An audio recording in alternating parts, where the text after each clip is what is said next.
Joining us now is David Steinberg. He's the CEO of Zeta Global. David, we're going to maybe brand this as David's Zeta data. What do you think? I don't know. My wife and kids might like it, but as you've said, in the current environment, getting access to data is getting harder. And what we're seeing is more and more people looking at private indices like the Zeta Economic Index. Yeah, because and now there's all this also, it's not just that government data may not happen, David, it's that people are arguing over the veracity. Well, they don't measure this and they don't measure that enough. Right. And so everybody's doing everything. When I'm looking at a company like Zeta Global and thinking, well, they have so many data points that, respectfully to the federal government and all the great people that work there, I'd rather go to you. So what are you seeing and your team seeing from the American economy? Yeah, well, as you know, we're looking, Brian, at 242 million Americans across trillions of signals. It's a tale of two cities. The wealthy are spending more and everybody else is not. And as a part of that, you're seeing discretionary spending dropping dramatically, but you're seeing essential spending going up, which is keeping things pretty flat. I would say the single biggest theme that you're going to see in the new ZEI coming out next week is an aversion to risk. We're seeing people start to get more nervous about risk, even though we're seeing them continue to focus on retail purchasing.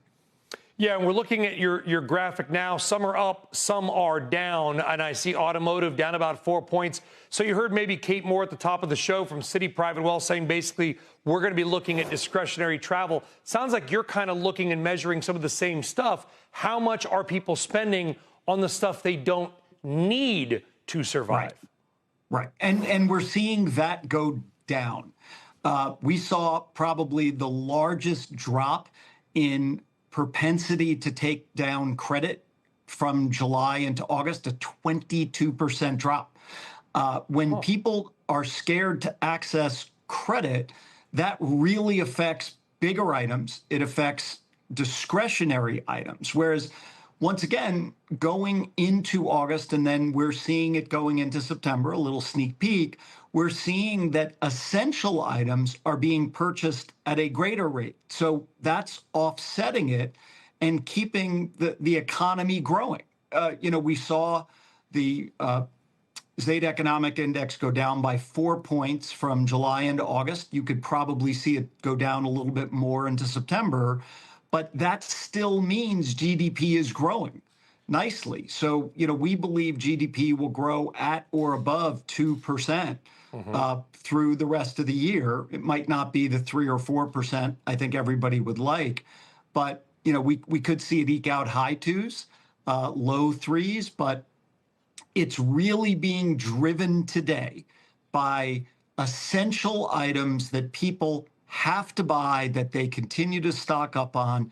And, Labor Day will have a nice spark into September around a lot of the sales that retailers were doing. Yeah. So I think you'll see a little nice step up into September. This lines up almost exactly with what the CEO of Malibu Boats was saying yesterday on our show, where he said they're seeing a slight hit to the borrower boat buyer, meaning the people that are not buying a boat with cash.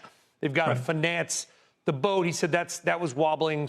Sure, I can't remember his exact words, but something like that. It sounds like your data is showing the same thing, that maybe there are some cracks starting to form in the borrowing economy, for lack of a better term.